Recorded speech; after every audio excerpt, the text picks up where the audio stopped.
여섯 번째, 회전기계 간이 진단입니다. 자, 간이 진단 대상 설비의 선정 먼저 보시겠습니다. 자, 우선 간이 진단이라고 하는 것이 목적이 정상인지 그리고 이상인지 이 두 가지를 판별하는 목적이 크기 때문에 우선 생산에 직결되어 있는 설비라든지 고장이 발생하게 되면 2차 피해가 예측되는 설비, 정비비가 높은 설비, 이렇게 중요도가 높은 설비를 간이 진단 대상으로 선정하게 됩니다.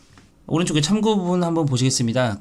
간이 진단 측정 방법에는 우선 사람이 정기적으로 측정하는 방법이 있을 수 있고요. 안전상 접근하기 어려운 설비를 대상으로 안전한 장소에서 검출 신호를 측정하기 위해서 단자박스를 준비해 놓고 정기적으로 사람이 측정하는 방법, 측정 조건이 안정되지 않은 설비나 매우 성능 저하가 빠른 설비 등에 적용되는 방법이 간이 진단 측정 방법이 되겠습니다. 그렇다면 자, 이런 판정 기준의 종류도 있는데요. 세 가지가 있습니다.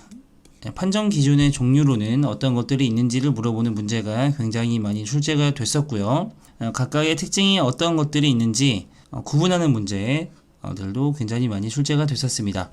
먼저 절대 판정 기준 보시겠습니다. 절대 판정이라고 하는 것은 동일 부위, 주로 베어링상에서 나타나는 곳이고요. 동일 부위에서 측정한 값을 판정 기준과 비교해서 양호, 주의, 위험을 판정하는 기준이 절대 판정 기준이 되겠습니다. 이게 어느 수치에 들어가면 양호인지, 어느 수치 범위에 들어가면 주의인지, 어느 수치에 들어가면 위험인지 이렇게 판정 기준을 정해놓고 그 기준에 따라서 판정하는 것이 절대 판정 기준이 되겠고요. 상대 판정 기준이라는 것도 있습니다. 자, 이러한 것은 상대 판정 기준 초이값으로 해서 그 몇 배로 되었는가를 보는 그런 판정 기준이 되겠는데요. 즉, 자, 정상인 경우의 수치와 비교를 해서 알아보는 그런 판정 기준이 되겠습니다. 자, 정상인 경우에는 수치가 10이라고 했으면 이런 동일 부위를 정기적으로 측정을 했을 때 정상인 수치 10과 비교를 해서 어느 정도 차이가 나는지 이렇게 상대적으로 파악하는 그런 판정 기준이 상대 판정 기준이 되겠고요. 상호 판정 기준이라고 하는 것은 동일 기종의 기대가 여러 대가 있을 경우에 각각 동일 조건 하에서 측정을 함으로써 상호 비교를 함으로써 판단하는 그런 판정 기준이 상호 판정 기준이 되겠습니다. 설비가 A, B, C, D 이렇게 있다고 한다면 이렇게 동일 조건 하에서 측정을 해서 이 A, B, C, D 간 상호 판정을 하기 위해서 비교를 하게 됩니다. 그 비교하는 과정에서 상호 판단함으로써 판정하는 기준이 상호 판정 기준이 되겠고요. 자, 참고 부분 보시겠습니다. 측정 변수의 선정입니다. 이 부분 낮은 주파수 같은 경우에는 변수를 변위로 해야 되고요. 이게 오타가 좀 있습니다. 수정하도록 하겠습니다. 중간 주파수 같은 경우에는 속도로 변수를 해야 되고요. 높은 주파수 같은 경우에는 가속도로 변수를 해야 됩니다.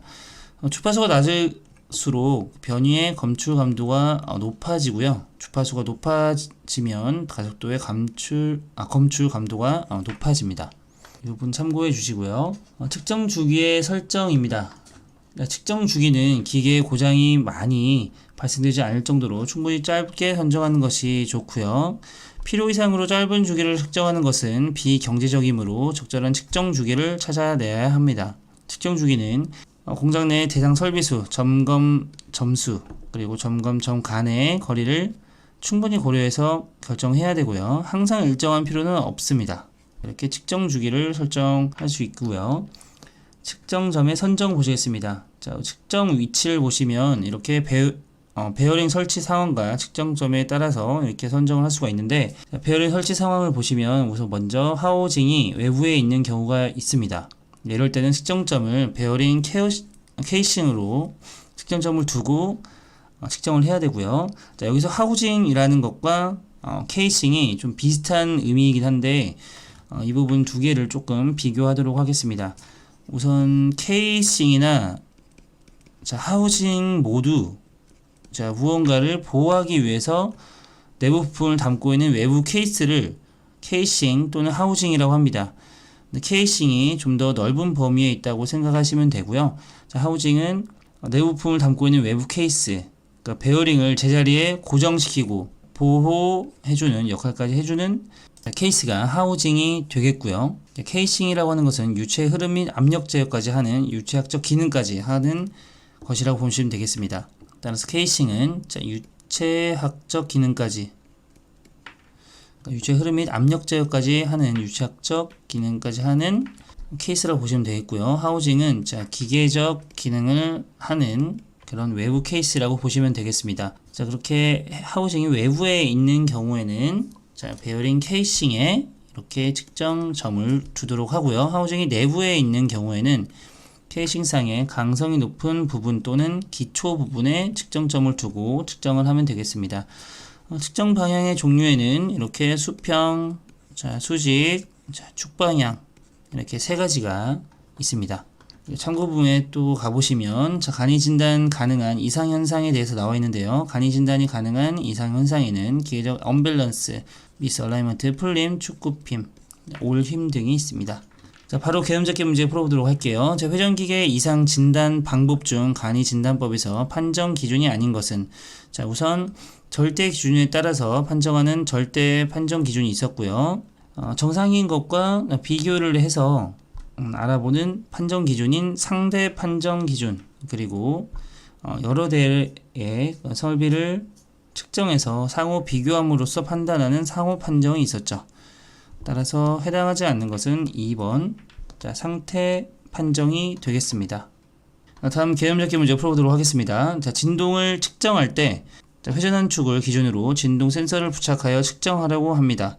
진동 측정 방향이 아닌 것. 우선 축 방향, 그리고 수직 방향, 수평 방향 이렇게 세 가지 진동 측정 방향이 있었죠. 따라서 해당하지 않는 것 경사 방향 3번이 정답이 되겠습니다.